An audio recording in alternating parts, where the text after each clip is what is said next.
kapisa natin. Malalaki na mga vocals. So,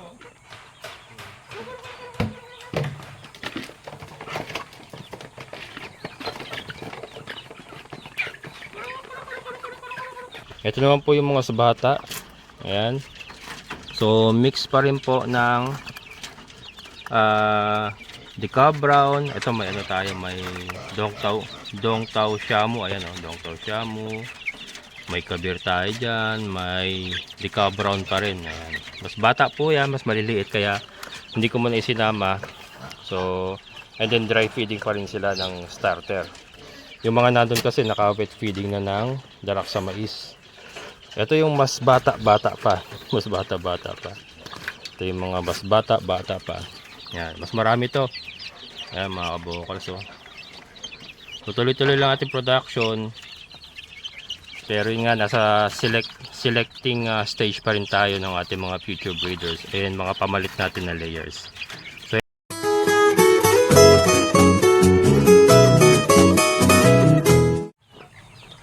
hello mga kabokals, good morning. Ayan, so magpapakain tayo ng ating mga manok. Kung mapapansin nyo, dumami na yung ating mga manok dito. Ayan o. Ayan. Nakahalo na dito yung mga nauna nating papisa na Deca Brown Cross Rhode Island, yung ating Dong Xiaobo, yung Cross Dong Tao Shamu, at saka yung mga pure Kabir natin. Ito yung mga unang papisa natin, malalaki na mga vocals. So,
mga kabokals, oh. Kabir mga kabokals.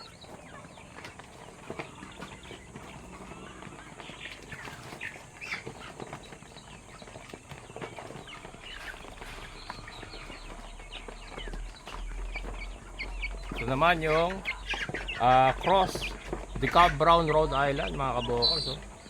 Deca Brown Rhode Island. Ganda, oh. Rooster to, rooster.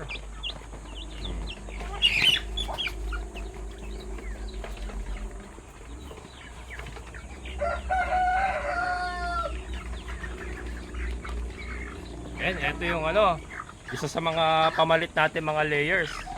Deca Brown Rhode Island. Ayan. Ganda mga kabokals, oh. Deca Brown Rhode Island yan. Ito yung mga iniipon ko para makaipon tayo ng at least mga 100 hens na pamalit natin sa mga currently laying natin na Deca Brown. And then after nun, pag nakaipon na ako, makapagbebenta na ako mga kabokals. So doon sa mga umorder, wait lang po. Kasi nga binubuo ko po yung aking team.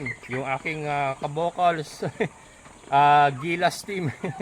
Ayan mga kabokals. So, ganda. Hinalo ko na muna dito kasi hindi ko pa naayos yung kabila na paglalagyan ko sa kanila. Hinalo ko muna rito mga kabokals. Pero naka-monitor tayo. Titignan natin kung merong magkakasakit. Pagka meron, either ipo-pull out natin yung mga pato or ipo-pull out natin sila. Pero ano, ongoing na yung ano, yung mga paglilinis ko. Uunti-unti na akong linis. And then lalagyan natin ng net yung kabila na yun para lahat po ng mga ganito doon sila, hindi sila nakasama sa mga pato. Bali, ang isasama lang natin sa mga pato yung mga cross Dong Tao Shamu. Kasi yun po yung mga matitibay talaga. Hindi sila, ayun oh. Batibay sa matatapang talaga yung mga cross Dong Tao Shamu. Hindi, meron tayong isang marites doon, ayan. Meron tayong isang marites. Hindi mawawala yan si marites eh. Ayan mga kabukas.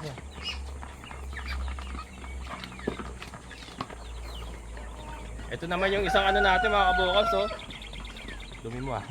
Yung ating isang gagawing rooster na cross Dong Tao Shamu. Yan, kapatid dito ng mga naibenta ko. Kaya lang mas bata ito. Pero hindi ko na ibebenta ito mga kabukals kasi gagamitin na natin siya. Ipako-cross na natin siya doon sa ating dalawang pure na kabir. Para makabuo na tayo ng 3-way cross. And then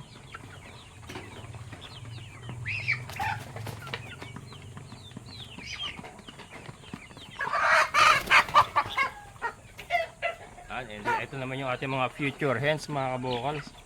Mga future, ano na oh. Hit na. Nag-aano na mga kabukals, umuupo na oh. Hit na siya oh. Umuupo na siya. So ito naman mga kabukals, sa eco-cross natin sa pure Kabir rooster natin. Para yan makabuo na rin tayo ng 3-way cross. Raptor na raptor yan mga kabukals oh. Cross Dong Tao Shamu.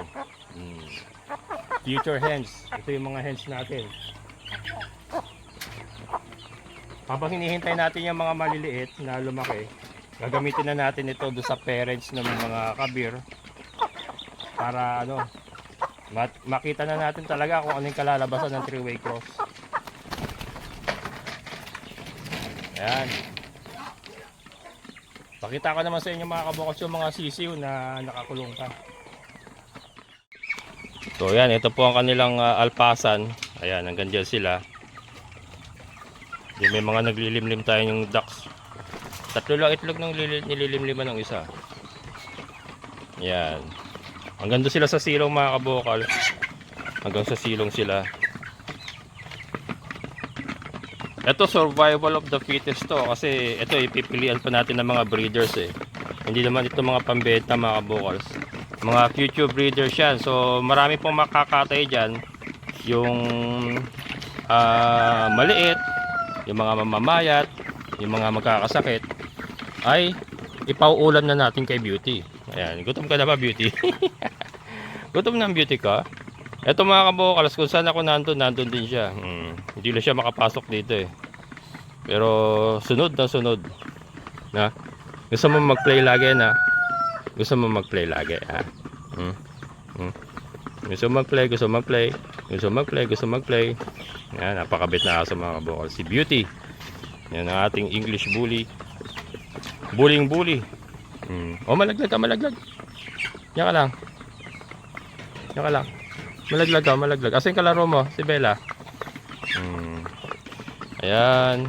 And then ito mayroon tayong lubluban. Hindi na tayo nahirapan mga kabukals kasi may hose na ako. Nakakabit sa sa motor. Ayan, papakita ko pag ikot natin. Ayan. Ating mga breeders na pato. Lakas kumain na itong ating rooster. Oh, laki ng butsi. Black sa mais saka vitaminang pula yung ating ipinapakain sa kanila. Every other day po ang bigay natin ng vitamins. Para makalaban din po ito sa mga, kasi mga heritage po ito, considered as heritage pa rin po ito. Ayan, kaya medyo kailangan natin kargahan ng si Beauty oh. Sabi niya, ang sarap nito. Sa mga tingin mga kabukals oh. Ang sarap nito. Si Beauty. Ayan. Ayan, so nakapanginginain din sila dyan sa ilalim. Ito ano, kabir to mga kabukals. Kabir. Kita naman natin yung kung ano yung kabir. Kung sino yung kabir eh. Ito kabir ito. Ayan. Ayan, kabir yan. Kita sa ano. Kita-kita sa hubog na katawan, kabir na kabir mga kabukals. So again wala pa po tayong mga pambenta. Ito po ay mga inaayos ko pa, yung kukuunan ko pa ng mga future breeders natin. And then saka tayo magbebenta. Announce ko naman po, hindi pa po ako tumatanggap ng mga reservation kasi may ipon lang po na may ipon, baka matagalan po yung ating pagbebenta pa. Ko naman po, tutok lang kayo sa akin channel. Sasabihin ko naman po yung kung may mga pambenta po tayo. Pero ayun nagsisilakihan yung ating mga cross Dongtao Shamu, and then itong rooster natin malapit-lapit na rin gumulang yan. Pero tingin ko mauna mangitlog yung mga babae. Kasi yung isa kanina hinawakan ko, umuupo na. Yan, may lubluban tayo. Then meron silang painuman. Ayan. Pero ito palit yan. Ngayon nakakapagpalit tayo kahit umaga hapon tayo magpalit. Kasi pati yung mga manok umiinom dyan. So umaga hapon ang palit natin para malinis palagi. Marami na tayong tubig ngayon. Hindi ganun kalakas, pero nagagamit at nasusuplayan yung pangangailangan ating mga alaga. Nililimlim na to, tatlong itlog nililimliman mo daya. Lugi, talo negosyo. Kumbaga sa incubator, talo kuryente. 3 peraso nilimliman Ito ayusin ko na tong area din na to. Ano ba? Arko. Ayan, ito naman po yung isa nating rooster na naka-standby. Ready for breeding na rin. Rhode Island niya mga kabukals. Ipa-partner natin sa Decal Brown. Magdadagdag tayo ng production. Pagka magbebenta na ako ng mga Decal Brown, sasalang na natin siya. Yan. Ito imumove ko na to sa kabila para malinis ko na to. Grass cutter ko na to dito. Haraman na natin to.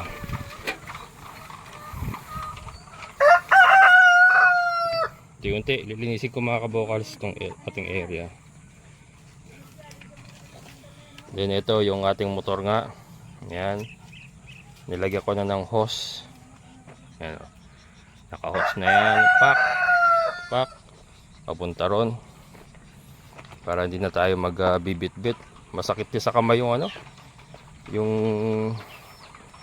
binabaldi ko. Ngayon ay ginhawang-ginhawa na talaga kasi yan papaandarila natin siya. Pak, meron na tayong tubig. Meron pa tayong mga pampaligo. Pak, ang galing. Yan, galing na sa hose lahat yan. And then ililipat ko yung hito dito mga kabukals, yung hito natin. Shoutout kay Sir Arvin from Bustos, Bulacan. Lilipat natin dito yung hito natin. Halagyan ko ng tubig mamaya. And then pati yung pagre-refill nga natin ng ng planggana, gamit na rin yung hose. So minimal na lang yung buhatan na nangyayari. Yan. So ginhawa na rin yung ating pag-igib. Ito naman po yung mga sabata. Ayan. So mix pa rin po ng Decal Brown. Ito may tayo, may Dongtao Shamu. Ayan Dongtao Shamu. May kabir tayo dyan. May Decal Brown pa rin. Ayan. Mas bata po yan, mas maliliit kaya hindi ko muna isinama. So and then dry feeding pa rin sila ng starter. Yung mga nandun kasi naka-wet feeding na ng darak sa mais. Ito yung mas bata-bata pa. Mas bata-bata pa. Ito yung mga mas bata-bata pa. Yan, mas marami to. Yan mga kabukals. So tuloy-tuloy lang ating production. Pero yun nga, nasa selecting stage pa rin tayo ng ating mga future breeders. And mga pamalit natin na layers. So ito, ano ba to? Wala tayong Decal Brown dito mga kabukals. Ito po ay combination ng mga Shamu, Kabir at saka ng Dongtao Shamu. Ayan. Ito malaki siya. Galing siya doon sa free range na nabugbog ng isang malaki, natuklap yung ulo. Kaya ayan, may nilagyan natin ng quick heal and then isinama muna natin siya dito sa maliliit para hindi siya pagtulungan. Sasabay ko na lang siya pag nirelease ko na itong mga to. Sabay ko na lang siya. Yan po ay Dongtao Shamu, yung na-injure na yan. Ayan, may tapyas yung ulo niya na balatan. Pinagtutupa siya malaking rooster dun sa free range area Na-trap kasi sa net. Hindi siya makatakbo, na pumasok sa net, na-trap siya ron. Doon siya binanatan, buti nakita ko. Kaya yan, naagapan natin. Ayan. So yan, starter feeds pa rin sila. Then may vitamins. Yan. Yan po yung ating mga basbata. Dami na mga kabukals, diba? And then may mga nakasalang pa tayo sa incubator. Ayan, dami. So kailangan talaga natin maayos yung ating free range area. Then ito yung ating mga breeders. Ito yung mga ducklings natin mga kabukals. Tinanggal ko na si Mama Duck, nakahalo na ulit sa free range. Then ito yung ating pure Dong Tao. Ito si Fiona, yung ating Dong Tao hen. Then ito yung ating Shamu Dumpo Giant. Siya po yung tatay nung cross Dong Tao Shamu natin. Then ito mga kabukals, ang gaganda oh. Napakaganda nung kinalabasan nung cross Rhode Island White Leghorn. Kaganda mga kabukals. Titignan natin kung anong kulay ng itlog nito mga to. So yan. So ito ay mga ano rin to.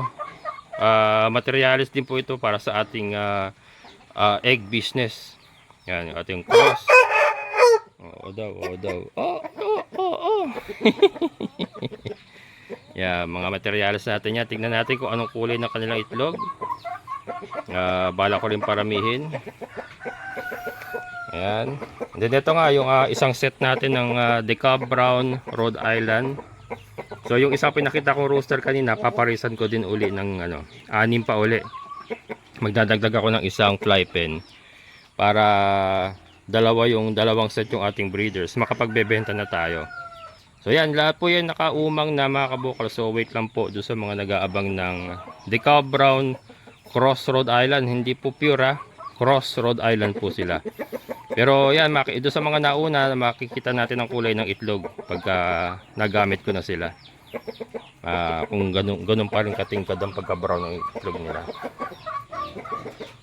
Ito, tinola na mamaya mga kabukals kasi kailangan natin siya i-sacrifice. At saka wala na rin namang gamit yung ating asil.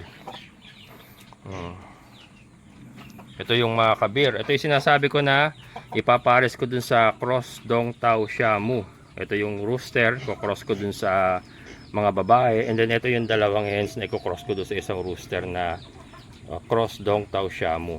Para makabuo tayo ng 3-way cross ng Dong Tao Shamu Kabir. Yan, so abangan nyo mga kabukals kung anong kalalabasan. Ito yung na-stroke nung nakaraan, kung napanood nyo mga kabukals, na heat stroke yan pero na-recover natin siya. Pero kung hindi ko nakita yon, sigurado tigok. So ang ginawa nga natin, inilagay natin sa may kanal na basa. Doon kasi hindi na siya makatayo. Doon natin siya inilagay and then tinutukan na natin yung ventilador. Never pong babasain pagka na heat stroke ang manok. Wag nyo pong ilulubog sa tubig. Ay, sigurado, segundo lang patay. Napakarami ko na pong naranasan na ganun, na singot pa ako sa mga ganyan. Na heat stroke yung mga nakaraan ko, inilublob ko sa tubig. Ayun, pag ahon ko sa balde, patay. Lalo po mamamatay. Kasi po yan parang lalong lalapot yung kanilang dugo pagka bigla nyo inilubog sa tubig. Lalamig biglang magbabago yung temperatura nila mabibigla sila, lalo silang atakihin. Pagka ganun pong na heat stroke, yun nga, base sa aking experience, na isalba ko naman ito, ilagay nyo lang po sa isang malamig na lupa. Ayan, lupa, putik, ganyan. Huwag nyo i-bound sa lupa. Ipatong nyo lang and then tutukan yung ventilador. The best po yun, para sa akin mas the best po yun. Ang dami ko na sinubukan dati ng mga in-stroke. Andyan yung binabasa ko yung muka, inilulubog ko sa tubig, lapoy, nangamatay. Pero yung ginawa ko nga sa kanya, ipinatong ko lang siya sa basang lupa and then tinutukan ko ng ventilador, naisalba ko siya. And ayun, ngayon okay na okay pa rin siya. Ayan.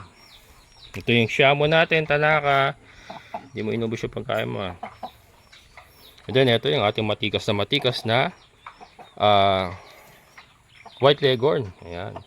Ang ganda ng kanyang produce. Ito yung ating Rhode Island.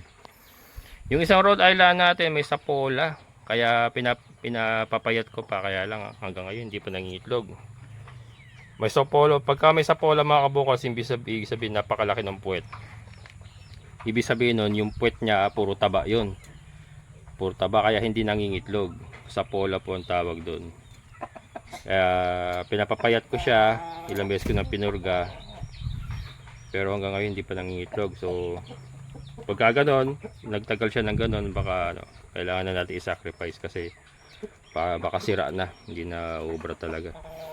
Ayan mga kabukals, update sa saging.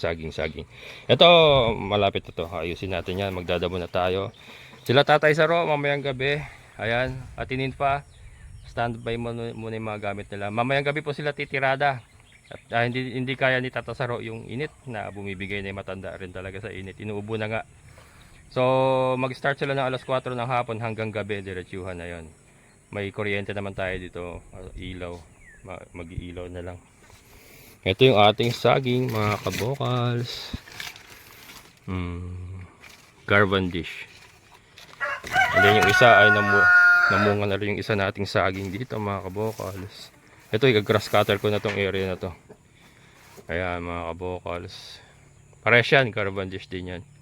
Yung saging na green hindi na hinog, pero pag nahinog mabango saka matamis, masarap din. Ayan. Ating mulberry ay ano na, tikwas na kumbaga. Ayan, ang ganda kasi ng ano, direkto na siya sa lupa. So yan patataasin natin ng konti, saka natin siya titriman para magsilbi din siyang lilim dito. And pagpasok po ng Mayo, ayan, sikapin ko pong makapunta ng Nueva Ecija para makabili na tayo ng ating mga fruit bearing trees. Papalibutan natin ng fruit bearing trees itong area natin para lumilim din. Pinakamagandang panahon po kasi magtanim ng mga puno Mayo, kasi ano na yan nag-uulan-ulan na yan, malapit na mag-ulan-ulan. Yan, i-ano natin, pakita ko sa inyo yung ating mga goatee. Ang teknik ko ngayon mga kabukas, maaga ako gumigising, mga 5:30, alas 5, para ayan, tapos na ako magpakain ng mga manok, baboy na lang. Napakainit kasi. Para pag ano, hello Bubbles. Si Bubbles mga kabukals, malakas na. Malakas na si Bubbles. Ang ating bagong panganak na kambing. Ang pangalan nga ang binigay natin ay Bubbles. Yan ang request ni partner, Bubbles daw. Yan. So ito, magdadarak sa may sila mamaya, and then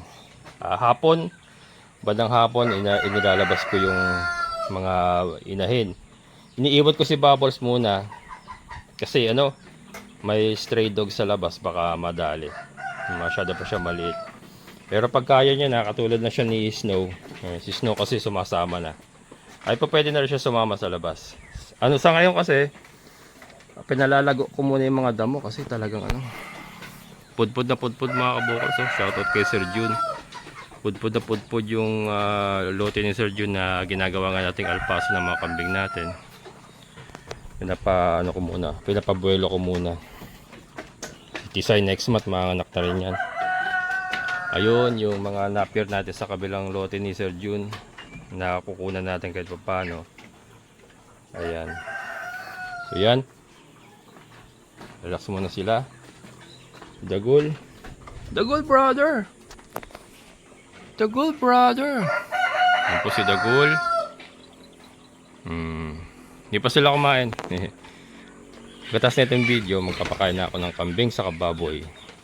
Time check 7:30, pero 7:30 pa lang mga boss, pero tirik na yung araw. Nakakita nyo naman, tirik na yung araw. Ubos na yung ating pinakain, ating mga manok.